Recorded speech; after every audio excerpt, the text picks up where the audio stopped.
యాదేవి సర్వభూతేషు బుద్ధిరూపేణ సంస్థిత నమస్తస్యై నమస్తస్యై నమస్తస్యై నమో నమః అని ఆ గాయత్రి రూపం దాల్చిన శారదాంబను నమస్కరిస్తూ గాయత్రి మాత గురించి కొన్ని విషయాలు తెలుసుకుందాం. గాయత్రి మాత స్వరూపం చాలా విశిష్టమైన స్వరూపం. అన్ని దేవతలు గాయత్రి స్వరూపాలే. మనలో ఉన్న ప్రాణశక్తిని మేల్కొల్పే శక్తి, ఆ బుద్ధిని ప్రేరేపించే శక్తి కూడా గాయత్రి. ఆ గాయత్రీదేవి అంటేనే గానము చేసే వారిని రక్షించేది, అంటే ఎవరైతే ఆ మంత్రం చేస్తూ ఉంటారో వారిని రక్షిస్తుందని అర్థం. ఇక్కడ ఉదయం గాయత్రి స్వరూపం, మధ్యాహ్నం సావిత్రి స్వరూపంలో దర్శనమిస్తుంది, సంధ్యా సమయంలో సరస్వతీదేవిగా కనబడుతుంది. గాయత్రీదేవిని వేదమాతగా, వేదాలన్నిటికీ మూల స్వరూపిణిగా ఆమెని గౌరవిస్తారు. అమ్మవారి 5 ముఖాలు 5 వర్ణాలతో మనకి ఇక్కడ శోభిస్తున్నాయి. మొదటిది తూర్పు ముఖం. ఇది ఋగ్వేదంకు ప్రతీక.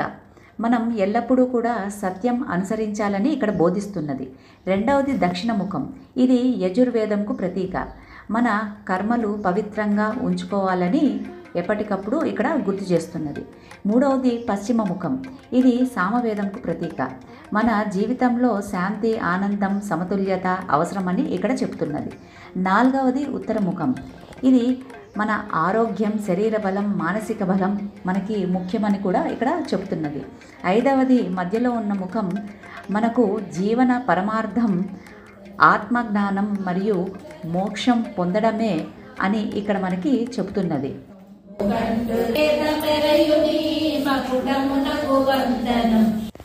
ఇక్కడ గాయత్రీదేవి తన 10 చేతులలో పట్టుకున్న వివిధ ఆయుధాలు ప్రతిదీ ప్రతీకార అర్థంతో ముడిపడి ఉన్నాయి. వాటిని ధ్యానించడం ద్వారా మనం సన్మార్గంలో నడుస్తామని కూడా మనకి ఇక్కడ గుర్తు చేస్తోంది.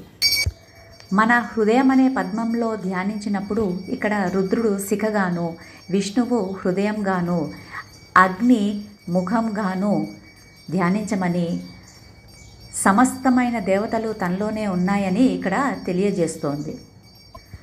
అమ్మవారు సృష్టి, స్థితి, లయలతో పాటు అనుగ్రహాన్ని కూడా ఇచ్చే సంహార స్వరూపిణిగా సృష్టికర్త, బ్రహ్మరూప, గోప్రి, గోవింద రూపిణి అని ఇక్కడ మనకి తెలియపరిచారు. అమ్మవారి యొక్క సంపూర్ణమైన శక్తితత్వాన్ని ఈ అలంకారంతో మనకి ఇక్కడ చూపించారు. మరియు మన బుద్ధి సద్బుద్ధి వైపు నడవాలని, జ్ఞానం మనలో నిలవాలని ఆ గాయత్రి అలంకారం చేస్తారు. జయ జయ శంకర హర హర శంకర జయ జయ